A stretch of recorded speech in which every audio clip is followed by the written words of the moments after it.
Əziz izləyicilər, zəhmət olmasa videomuzu bəyənib kanalımıza abunə olmağı unutmayın. Nadir Sərifov kimdir? Nadir Sərifov, Loto Quli ləqəbi ilə tanınan mərhum Azərbaycanlı qanuni oğrudur. O, 1972-ci il avqustun 28-də Gürcüstanın Dımanisi rayonunda anadan olub. Uşaq vaxtlarında Bakıya köçüblər.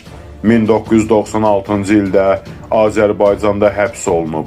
Ona ölüm hökmü çıxarılsa da 15 illə əvəz edilib.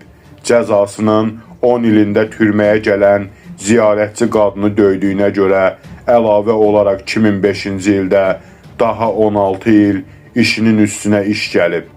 Loto Quli 2000-ci ildə Gürcü və Yezidi avtoritetlər tərəfindən 27 yaşında qanuni oğru adı alıb. Oğru dünyasında ən nüfuzlu Azərbaycanlı avtoritetlərdən sayılan Loto Quli, Rafiq Masallinski, Emin Hacıqabulski və Georgi Uglavanın oğru tacını əlindən alıb.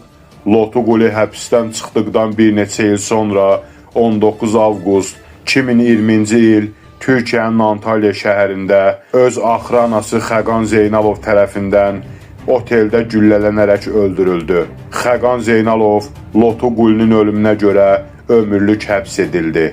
Kanalımıza abunə olub videolarımızı bəyənməyi unutmayın.